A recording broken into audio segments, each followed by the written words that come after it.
Hay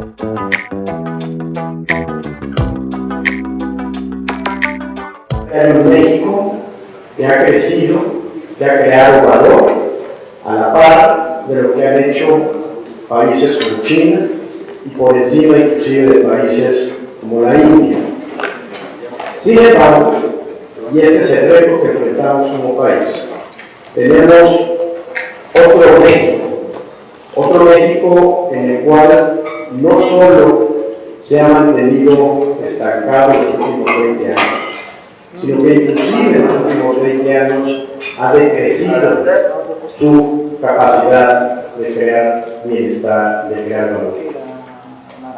El reto, el imperativo que tenemos como mexicanos es que cuando decimos que hay un México que no ha crecido a la par del resto de otras economías, a la par inclusive el crecimiento de la población, significa que hay un México que se ha empobrecido en estos últimos 20 años.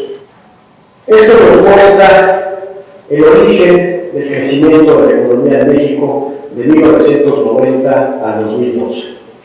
Y aquí hay dos temas que son muy relevantes. Por un lado, como mencionaba en su presentación de introducción a la sesión meridiana, vemos que México lamentablemente ha crecido a tasas menores que países equivalentes o países de alto desarrollo económico.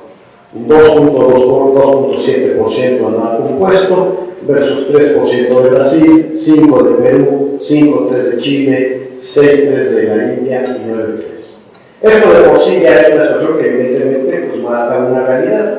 Pero lo que es más grave aún es cuando uno descompone cómo se dio este crecimiento económico, vemos algo que es una llamada de atención muy importante. Un país puede crecer de manera muy simple a partir de dos grandes elementos. Uno, porque, vaya la expresión, le echamos montón y entonces con más horas trabajadas, con más actores económicos, más empleados, más trabajadores haciendo cosas, pues vamos a producir más.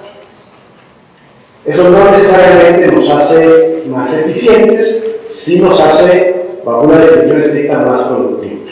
Y la otra forma, el otro elemento que determina cómo crece una economía es cuando adicional al trabajo hacemos las cosas de manera más eficiente. México creció malamente respecto a otros países, pero además crecimos echándole montón. Cuando uno descompone este 2.7, resulta que prácticamente 3/4 partes de este crecimiento vienen esencialmente porque aprovechamos el llamado polvo demográfico. Hubo más mexicanos que nos fuimos incorporando a lo largo de estos años al trabajo.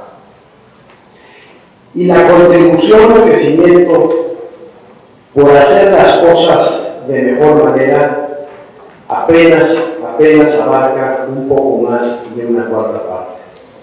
Y esto sí es una llamada de atención porque aún con países equivalentes en nivel de desarrollo, como pueden ser Brasil, Chile, Perú parte de una base quizá menor a la nuestra en 1990, vemos que cuando uno desglosa su crecimiento, una parte significativa del mismo viene no por haber echado montón, sino viene por haber hecho las cosas de manera más eficiente.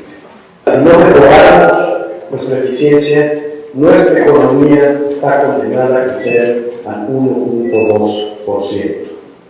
Tanto por ciento que se parece al oficial que acaban de publicar las autoridades sobre el crecimiento del país el año pasado. Hoy tenemos una situación estructural que nos impide crecer más allá del 2%. Decía que vivimos en un país que en realidad somos dos Méxicos. ¿Y cómo están conformados estos dos Méxicos? Estos dos Méxicos están conformados por un número de empresas, en general las empresas más grandes del país. Aquí hicimos un corte arbitrario. Son las empresas que tienen más de 1,000 empleados y que en el agregado estas empresas hoy ocupan aproximadamente al 10% de las personas empleadas en el país. Vamos a hablar entonces de un orden de 3 a 3,5 millones de personas que ocupan estas empresas. Estas empresas por trabajador, en 1999, producían el orden de $31,000 por trabajador. Después tenemos el grueso de nuestras empresas, aquellas que emplean desde 11 hasta 1,000 trabajadores, y que más o menos abarcan al 50% de toda la población económicamente empleada, que tan solo en 1999 estaban produciendo $13,000 por empleado. Ya al interior de México vemos una diferencia de 3 veces la productividad entre unas unidades productivas y otras. Se llama la economía. Aquí detrás hay empresas de transformación, empresas de alimentos, empresas de transporte, etc. Y luego tenemos las microempresas, muchas empresas familiares, empresas informales, aquellas que emplean a menos de 10 personas, que tan solo están produciendo $7,000. Por eso hablo de los dos Méxicos.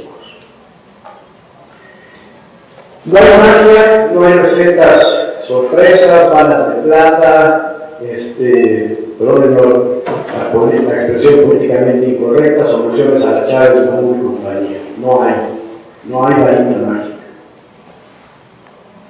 Necesitamos transformar el México tradicional.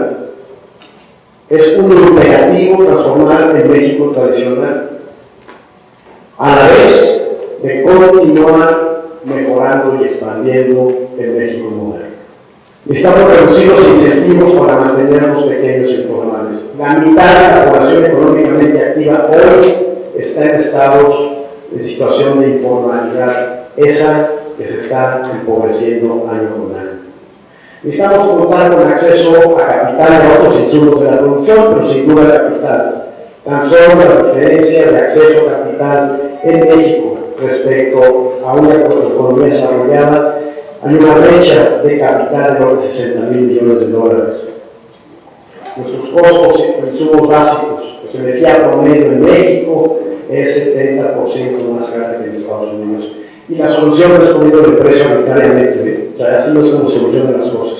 Los precios son una lógica racional económica que explica la escasez relativa y la productividad.